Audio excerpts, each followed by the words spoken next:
ચલો ફેમિલી બધાને good morning, જય શ્રી કૃષ્ણ. કેમ છો બધાય? આજે તો આપણે એકબીજાને પૂછવું જ ખપે કે કેમ છો બધાય.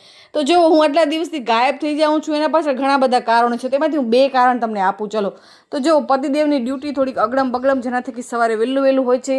સાથે સાથે હું છે ને એક મલ્ટી ટેલેન્ટેડ છોકરી છું, તો હું પાર્લરનું કામ પણ કરું છું, તો બધું મેનેજમેન્ટ નથી કરી શકતી. પણ જ્યારે પણ મારાથી મેનેજમેન્ટ થઈ જાય છે તો હું આવું જ છું 100%. તો હમણાં તમને બધાને ખબર જ છે કે સિઝન કહેવાય થોડીક, તો હા પાર્લરમાં થોડી બિઝી થઈ જાઉં છું. તો સવારના પોરમાં પતિદેવને કર્યા બાય બાય, અને પછી આપણી પેટ પૂજા તો આપણે કરવી જ પડે. તો મેં ફટાફટ બનાવી નાખ્યા સોજીના ચીલા, આના સાથે તમે દહીં નાખી દેજો પલાળવા માટે, એકદમ મસ્ત ચીલા. બસ પછી ઘરનું બધું કામકાજ પતાવ્યું. પછી આજ તો ઘણા બધા ઓર્ડર હતા વેક્સના, અને હવે હું ધીમે ધીમે છે ને આ બધી વસ્તુ મેનેજ નથી કરી શકતી. એક છોકરી આવે જે વેક્સને બધા ઓર્ડર પતાવે, અને હું થોડાક જેમ કે આઈબ્રો, પછી ફેશિયલ, સાઇનર, એવું બધું હોય એ બધા ક્લાયન્ટને અટેન્ડ કરું. તો આખો દિવસ અમારો એના ઉપર જ બધું હાલતું હતું 2-4 દિવસ. એટલે હું થોડી ગાયબ થઈ ગઈ હતી. પછી હેરસ્ટાઈલ હતી થોડી ઘણી, ઘરની બાજુમાં થોડાક મેરેજ ને એવું બધું હતું.